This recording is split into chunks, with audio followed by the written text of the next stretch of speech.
जय जगन्नाथ आपण मानकु श्वेता किचन को स्वागत। जदि आपण मानकु मोर रेसिपी गुड़िक भल लगुच ताहेले प्लीज लाइक शेयर आउ सब्सक्राइब करने को भूलें। तेबे चलतु देखिबा आजिर रेसिपी। आज आपण मानकु कोबी मंचूरियन बनैकी देखाइबी। मु एइठे गोटे बड़ फूलकोबी एहीपरी छोट छोट करी काटिकी धोईकी रखिछि। तापरे मिक्सिंग करिया पई गोटे बाउल नेबा। सेथिरे 4 चमच कॉर्नफ्लोर, 3 चमच चाउल गुंड, लूण स्वाद अनुसार, लंका गुंड हाफ चमच, हलदी गुंड हाफ चमच, चिकन मसला गोटे बड़ चमच देई मिसाई नेबा। अल्प पानी देई बेटर बनाइबा। बेसी पतला नहीं कि बेसी मोटा बेटर नहीं, मीडियम बेटर बनैबा। एबे साइड रे रखिबा। गैस रे पानी को गरम करिबा। सेथिरे काटिकी रखिथिबा फूलकोबी को नेबा। अल्प लूण देबा। मु फूलकोबी रे ही लूण ऐड करि देइछि। 3 मिनट पई सिजाइबा। देखंतु एठी फूलकोबी सिजि जाइछि। एबे बाहर करि नेबा। भलरे छाणी नेबा।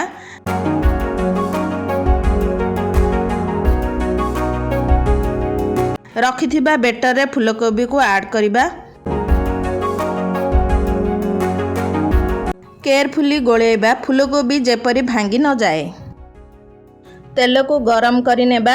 मीडियम फ्लेम रे तेल गरम हैला परे फूलकोबी को गोटी गोटी करी तेल रे देबा। लाइट गोल्डन कलर आसीबा जाए एपटे सेपटे करी छाणीबा। तापरे तेल रु बाहर करिबा। देखंतु सेही पेन रे 3 चमच तेल गरम करी नेइछि। रसुण को छोट छोट काटिकी ऐड करिबा। कंचा लंका को छोट छोट करके ऐड करिबा। 1 मिनट पई फ्राए करिबा। गैस रो फ्लेम को मीडियम रे रखिबा। तापरे पियाज को ऐड करिबा। 1 मिनट फ्राए करिबा परे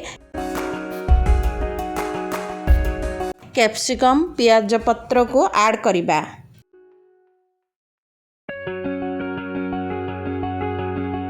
स्वाद अनुसार लूण, गोलमरीच पाउडर देबा।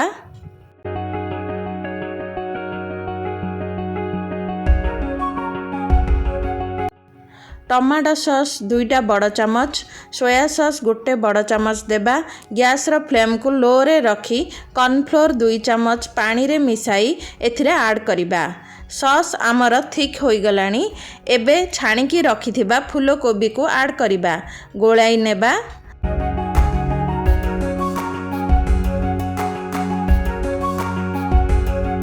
तापरे स्प्रिंग ओनियन उपरे पकाई देबा। देखंतु आमर डेलीशियस कोबी मंचूरियन रेडी होई गला।